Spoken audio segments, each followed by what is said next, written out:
Hello and welcome to a Smurf P video, and today we're looking at Marvel Legends series X-Men Marvel's Havok. No idea why I'm putting on a big scary voice. And on the top we have X. We have Havok losing his stuff there, which I feel like is an homage to maybe a certain moment, but I cannot remember what that moment is. And if I do remember, I will put it here. If there is nothing here, well, it didn't really work out the way that I thought it would. Down here are the Build-A-Figure figures, and we have just Siren to do after this, and then the Build-A-Figure, which I'm very excited for. Alex Summers, aka Havok, fires superheated plasma from his hands to devastate and affect a veteran hero and leader. He longs to step out there. He's older brother Cyclops' shadow, and that was a big storyline in Age of Apocalypse for Havok, and it was brilliant and well executed. If they weren't good guys, what would happen if they were bad guys? And I also liked Havok during the rise and fall of the Shi'ar Empire.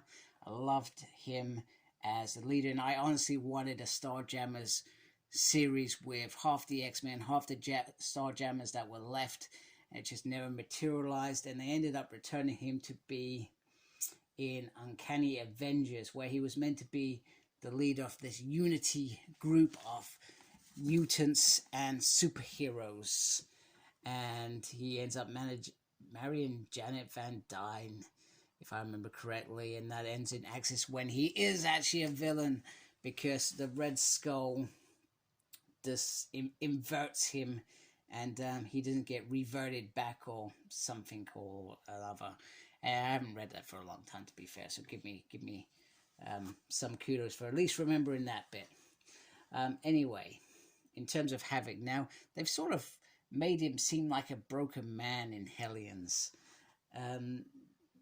which is okay. I just find it a bit weird, because I thought he did lots of cool stuff, and he's led some teams, so he's almost been, hey, you're not good enough to be on the X-Men, bro. Get back to the whatever. Anyway, let's get him out and have a closer look. Okay, so I went straight in with the effects today, which is probably not something I usually do. I'm not usually one to get excited by effects, but I really did. I really do.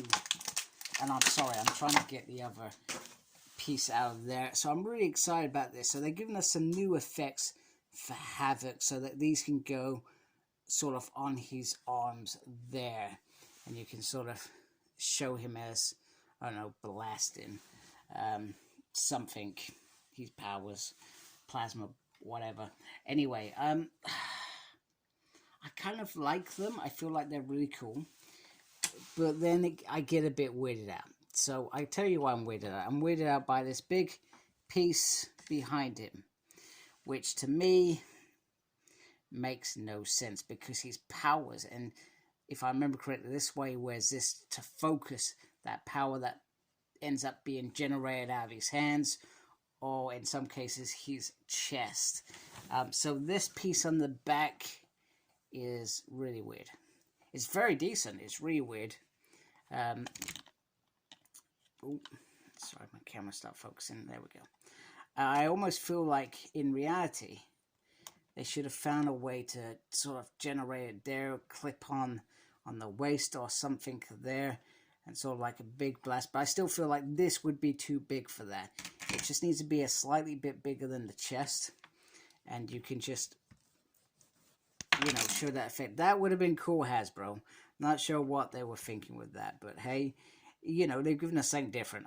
I can't complain. It's better than the stuff that we would have expected from Hasbro in terms of those little effects that we've seen numerous times for numerous bodies. Now, I'm very excited for this. I got rid of Toy Biz Havok a lifetime ago, and I did it for the fact that new Havok was kind of coming out. And don't get me wrong, we still haven't got Havok in between where his hair is showing. For example, like in the X-Men run where he was leader of the next team, and they had that Gagotha, whatever it was, slug thingy, majiggy, before he went off into space. So I got rid of it with the hope that I thought that easily this mode would follow, but it didn't. It didn't follow, and that was years ago. I can't even remember what year that was released. But we finally have Classic Havok. If I can get my camera to focus, that looks very, very nice. I love that he's got blue eyes in there, and you can see he's blonde eyebrows. I feel like that's very cool. And this bit, there is a bit of movability in it, which is okay. Not very, doesn't need to be anything weird. He's got this beautiful piece here, which was part of his costume, and then the rest is really simple. It's simply just black, and then you got that peg on the back for that effect that I still do not understand. But I like this figure. I like this character. I've liked him for a very long time. Obviously, Cyclops is still my favorite. Sorry, you're gonna have to be in his shadow for that, Havok. But other than that, I do like this character. I like this figure. I'm glad to have Classic Havok. I feel like back then, Havok was sort of like a secondary character. He wasn't, you know, which is fine. And he only sort of started really materializing when he led the X Factor team, I felt. And then progressed from there. When he moved back to the X-Men, he was given a team, etc. And I slowly, like I said, rise and fall of the Shi'ar was when I was like, whoa, I love this dude. You know, he was going toe-to-toe with his brother. He was just, I've got to do the right thing. And I loved his story arc in Age of Apocalypse as well. So there we go. So we can turn that all the way around. Upsy, downsy, upsy, and aroundsy. There is a butterfly on here, on the arm piece. Which is pretty cool. Arm can go up. There is that sort of swivel there. Then you got the double pin on there. So they haven't got pin this for this figure there. Spin it there. Up, down. Turn it all around. And then the movement is sort of on there with an ab crunch.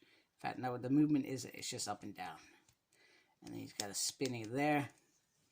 He can do the splits barely. Yeah, he can barely do that. Then there is a swivel there. Double on the leg. Swivel there. Lefty, rightsy, upsy, and a downsy. So I guess my concern for this body, I think I've seen this body a few times, is it's not the strongest in terms of legs. I find myself having to play with him a lot to get his legs right. But other than that, he just looks awesome. Looks awesome. Very impressive with him, even with the strange effect. So what does he come with in terms of the build figure? And I'm sorry about the noise. I should have got these out before. He comes with these two pieces, which I will find interesting putting together very soon. I put Bonebreaker together. I'm very excited. So let's have a look at Havok with his future self. And here they are together, and I certainly feel like they are different in terms of mold, which is fine.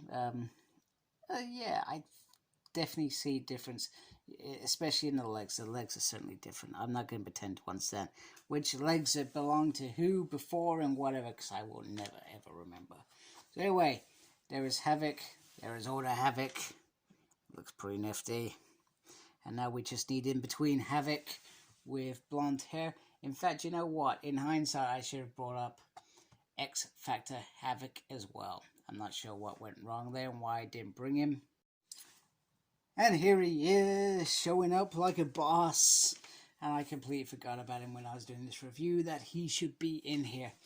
Anyway, there is Havok. We have 3 different timelines.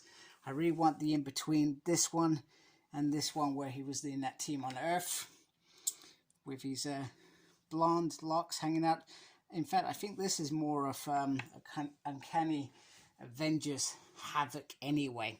So I hope you like my video. If you do, please support my channel by subscribing. I'd really appreciate that. Thank you to those that already subscribe. Your support means a lot to me. Make sure you take care of yourself. Very important. And as always, embrace the geekiness. Goodbye, folks.